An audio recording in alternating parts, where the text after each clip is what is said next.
Hello everyone, welcome back to my channel. CG pre BEd and pre DElEd का आप लोगों का third allotment list official website पे जारी कर दिया गया है।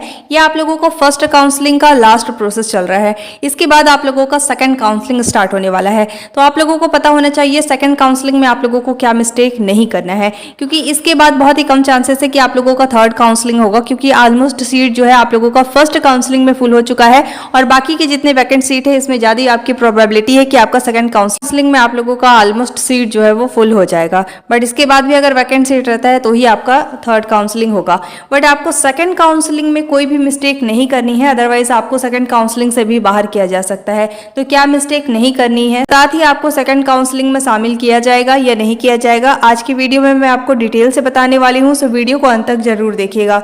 अब देखिए, जिन भी स्टूडेंट ने अभी तक अलॉटमेंट लेटर को डाउनलोड नहीं किया है, मैंने प्रीवियस वीडियो में आपको डिटेल से बताया है कि किस तरीके से अलॉटमेंट लेटर को आपको डाउनलोड करना है। तो वो वीडियो आप मेरे चैनल पे विजिट करके देख सकते हैं। यहाँ पे देखिए, ये आप लोगों के लिए इंस्ट्रक्शंस गिवन है, तो आपको ये सारा नियम पता होना चाहिए। इसी बेसिस पे आप लोगों का सेकंड काउंसलिंग होने वाला है। अभी फर्स्ट काउंसलिंग में जितने भी स्टूडेंट ने मिस्टेक किया हुआ है, आपको ध्यान से समझना है, क्योंकि ये आप लोगों का लास्ट ही चांस होने वाला है सेकंड काउंसलिंग में। तो आप लोग इस वीडियो को अंत तक देखिएगा और क्या मिस्टेक नहीं करना है ये भी आपको इस वीडियो में पता चलेगा। तो ये देखिए, एससीईआरटी की तरफ से इस तरीके का आप लोगों को एक नोटिफिकेशन जारी किया गया है और इसमें आपको बताया गया है कि सेकंड काउंसलिंग में आप लोगों का किस तरीके से प्रोसेस होने वाला है एंड क्या गलती आपको नहीं करना है। जो गलती आपने फर्स्ट काउंसलिंग में किया है उसको आपको रिपीट नहीं करना है, अदरवाइज आप सेकंड काउंसलिंग से भी बाहर हो जाएंगे।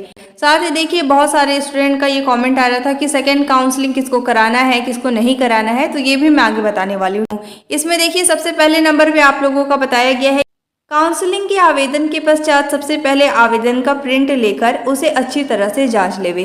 तो देखिए, आपने काउंसलिंग जब कराया होगा तो बहुत सारे लोगों ने प्रिंट भी नहीं कराया हुआ था, तो वहां पे आप लोगों को ऑप्शन प्रोवाइड किया जाता है, आप लोगों को काउंसलिंग का आगे प्रिंट लेना है। प्रिंट में आप लोगों को सब चीज चेक करना है, जैसे बहुत सारे लोगों का कैटेगरी एंड टाइटल ये सब मिस्टेक हो गया है। देखिए, कई स्टूडेंट का ये कॉमेंट आ रहा था कि हमारा साइंस स्ट्रीम है, हमने नॉन साइंस काउंसलिंग में फील कर दिया था जिसके कारण हमारा एडमिशन नहीं हुआ।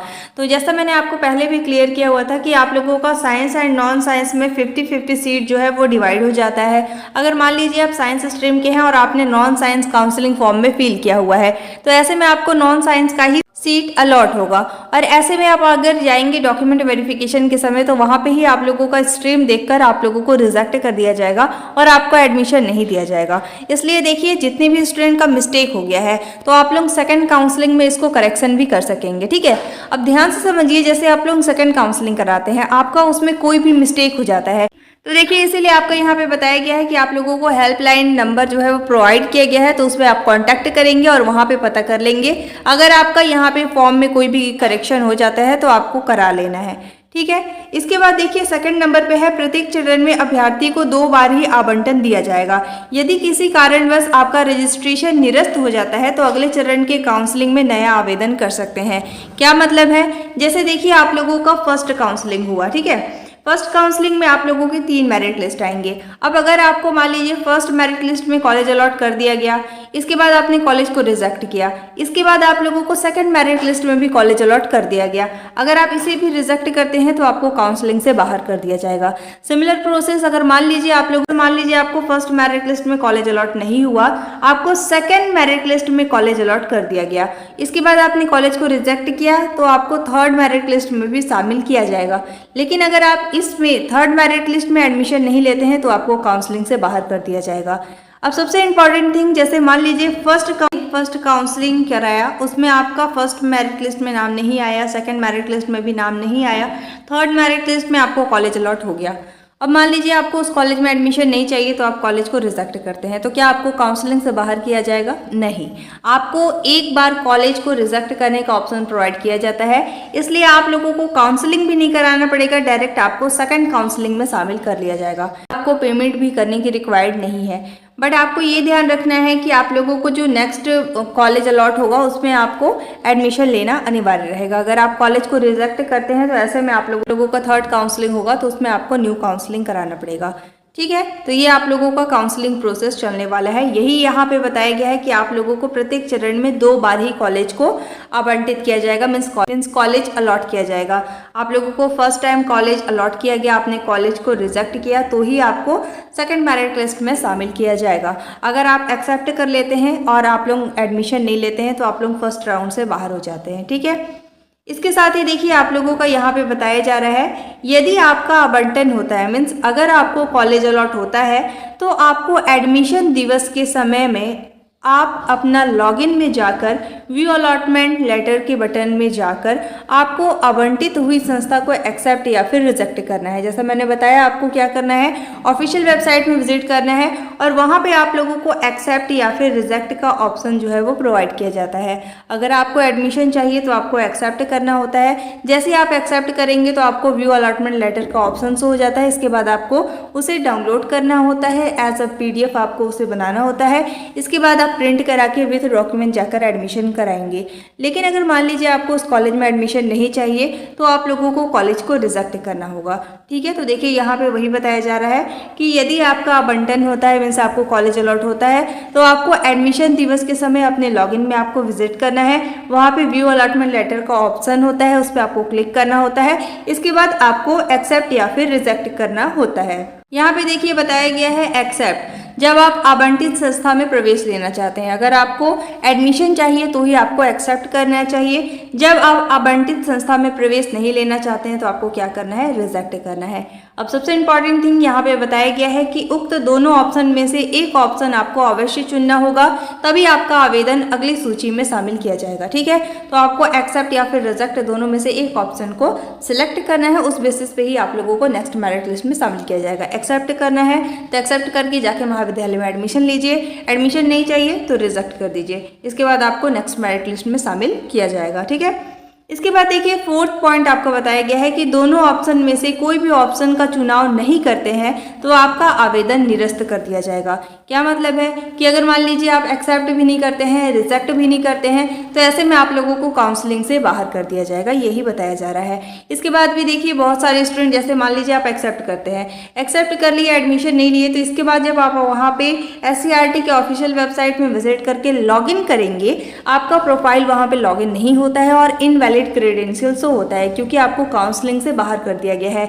साथ ही देखिए जब आप सेकंड काउंसलिंग कराएंगे तो वहाँ पे आप लोगों को न्यू रजिस्ट्रेशन नंबर मिलेगा और उसके थ्रू ही आप लॉगिन कर पाएंगे। बहुत सारे स्टूडेंट को ये डाउट है कि जैसे हम अगर सेकंड काउंसलिंग कराते हैं तो क्या हमारा वही रजिस्ट्रेशन नंबर रहेगा, तो नहीं, आप न्यू रजिस्ट्रेशन करेंगे तो आपको न्यू रजिस्ट्रेशन नंबर मिलेगा। इसके बाद जो आपका फर्स्ट रजिस्ट्रेशन नंबर है उसके थ्रू आप लॉगिन नहीं कर पाएंगे। ठीक है। साथ ही देखिए 5th नंबर पे है आवंटन की तिथि, प्रवेश की तिथि, सभी जानकारी वेबसाइट पर उपलब्ध है, इसका अवलोकन अवश्य करें। तो आप SCERT के ऑफिशियल वेबसाइट में विजिट करेंगे तो वहाँ पे आप लोगों का जो शेड्यूल है, कब मेरिट लिस्ट आएगा, कब वैकेंट सीट आएगा, कब तक एडमिशन लेना है, तो वो शेड्यूल आपका जारी कर दिया गया है। साथ ही मैंने टेलीग्राम ग्रुप में भी शेयर किया हुआ है, तो आप मेरे टेलीग्राम ग्रुप ज्वाइन करके देख सकते हैं। ठीक है। इसके साथ ही देखिए 6 नंबर पे आप लोगों को बताया गया है कि आवंटित संस्था को रिजेक्ट करने का ऑप्शन अभ्यर्थी को केवल एक बार ही मिलेगा। जैसा मैंने बताया आपको, अगर आप लोगों का फर्स्ट काउंसलिंग होता है, उसमें मान लीजिए आपको फर्स्ट मेरिट लिस्ट में कॉलेज अलॉट हुआ और आपने कॉलेज को रिजेक्ट किया, तो बाकी के जितने भी मेरिट में अगर आपको कॉलेज अलॉट होता है तो उसमें आपको एडमिशन लेना अनिवार्य रहेगा। ठीक है। यही आप लोगों का यहाँ बताया जा रहा है। इसके साथ ही देखिए दूसरे आवंटन में उन्हें आवंटित संस्था में प्रवेश लेना अनिवार्य रहेगा। एक बार आप रिजेक्ट कर सकते हैं, इसके बाद जो भी कॉलेज अलॉट होगा उसमें आपको एडमिशन लेना होगा। इसके बाद देखिए 7 नंबर पे है, यदि आवंटन के बाद आपने एक्सेप्ट या रिजेक्ट कुछ भी नहीं किया तो आपका आवेदन फॉर्म निरस्त हो जाएगा और उस स्थिति में आपको अगले चरण में काउंसलिंग कराना अनिवार्य होगा। यहाँ पे बताया जा रहा है कि जैसे बहुत सारे स्टूडेंट ने एक्सेप्ट कर लिया तो आप काउंसलिंग से बाहर हो गए, लेकिन आपने एक्सेप्ट या रिजेक्ट कुछ भी नहीं किया, ठीक है, तो भी आप काउंसलिंग से बाहर हो जाएंगे। तो आप लोगों के पास क्या ऑप्शन बचता है कि आपको सेकंड काउंसलिंग कराना पड़ेगा। ये बहुत ही इंपॉर्टेंट टिप्स है, आपको इसे अच्छे से समझ लेना है। साथ ही इस PDF को मैं टेलीग्राम ग्रुप में भी शेयर कर दूंगी, आप चाहे तो इसे रीड कर सकते हैं। यहाँ पे मैंने आपको एग्जाम्पल के साथ क्लियर किया हुआ है। यहाँ पे आप लोग ध्यान से समझिए। देखिए यहाँ पे आप लोगों को इस तरीके से अलॉटमेंट लेटर देखने को मिल रहा होगा। ये आप लोगों का 3rd फेज का है, ठीक है, मीन्स आप लोगों का जो 3rd अलॉटमेंट लेटर जारी हुआ है वही है। यहाँ पे देखिए आप लोगों को एक्सेप्ट एक्सेप्ट और रिजेक्ट का ऑप्शन तभी प्रोवाइड किया जाएगा जब आपको फर्स्ट टाइम कॉलेज अलॉट हो रहा होगा। अगर आपको इससे पहले भी कॉलेज अलॉट हो गया होगा तो आपको इस तरीके से नहीं देखने को मिला होगा। अगर आपको फर्स्ट टाइम कॉलेज अलॉट नहीं हो रहा होगा तो देखिए आप लोगों को इस तरीके से देखने को मिलेगा, जिसमें देखिए आप लोगों को जैसे इस स्टूडेंट को यहाँ पे सेकंड मेरिट लिस्ट में भी कॉलेज अलॉट हुआ था और यहाँ पे थर्ड मेरिट लिस्ट में भी कॉलेज अलॉट हुआ है। तो यहाँ पे देख सकते हैं कि रिजेक्ट का ऑप्शन जो है वो प्रोवाइड नहीं किया गया है, ओनली एक्सेप्ट का ऑप्शन प्रोवाइड किया गया है। अभी मैंने आपको रूल्स में बताया हुआ था कि आप लोगों को जो सेकेंड टाइम कॉलेज अलॉट होगा उसमें रिजेक्ट का ऑप्शन प्रोवाइड नहीं किया जाएगा, आपको ओनली एक्सेप्ट करना होगा। अगर आप एक्सेप्ट नहीं करना चाहते हैं तो आप लोगों को न्यू काउंसलिंग कराना पड़ेगा, ठीक है। तो यहाँ पे आप देख सकते हैं कि आप लोग रिजेक्ट का ऑप्शन प्रोवाइड नहीं किया गया है। अब देखिए अगर आपने एक्सेप्ट कर लिया और आप एडमिशन नहीं लिए तो ऐसे में आप लोगों को न्यू रजिस्ट्रेशन करना होगा। न्यू रजिस्ट्रेशन आप लोग 1 तारीख से कर सकते हैं। 1 अक्टूबर से आप लोगों का सेकंड काउंसलिंग स्टार्ट हो रहा है। अब देखिए ऐसे स्टूडेंट जिनको डायरेक्ट थर्ड मेरिट लिस्ट में कॉलेज अलॉट हुआ है, पहली बात तो देखिए यहाँ पे आप लोगों को रिजेक्ट का ऑप्शन भी प्रोवाइड किया जाएगा क्योंकि आपको फर्स्ट टाइम कॉलेज अलॉट हो रहा है। तो अगर मान लीजिए जो कॉलेज आपको अलॉट हुआ है अगर आपको उस कॉलेज में एडमिशन नहीं लेना है तो यहाँ पे रिजेक्ट का ऑप्शन है, इस पर आपको क्लिक कर लेना है। लेकिन अगर मान लीजिए उस कॉलेज में आपको एडमिशन लेना है तो इस पर आपको एक्सेप्ट वाले ऑप्शन पे क्लिक करना है। इसके बाद आप लोगों का व्यू अलॉटमेंट लेटर का ऑप्शन स्टेटस में इस तरीके से शो हो जाएगा। इसके बाद आपको उसे एज अ PDF सेव कर लेना होता है, ठीक है। किस तरीके से प्रोसेस है, किस तरीके से सेव करना है, इसके लिए मैंने प्रीवियस वीडियो में आपको डिटेल से बताया हुआ है, तो वो वीडियो आप देख सकते हैं और अलॉटमेंट लेटर को डाउनलोड कर सकते हैं। क्या मिस्टेक नहीं करना है ये भी मैंने बताया हुआ है, तो वो वीडियो देखकर आप अलॉटमेंट लेटर को डाउनलोड कर सकते हैं, ठीक है। अब देखिए जैसे आप लोगों को थर्ड फेज में कॉलेज अलॉट हुआ, अगर आप कॉलेज को एक्सेप्ट करते हैं और जाकर महाविद्यालय में एडमिशन नहीं लेंगे तो आप लोगों को फर्स्ट काउंसलिंग से बाहर कर दिया जाएगा। इसके बाद आप लोगों को सेकंड काउंसलिंग कराना पड़ेगा। रजिस्ट्रेशन से लेके पेमेंट से लेके सारे डिटेल को फिल करना पड़ेगा।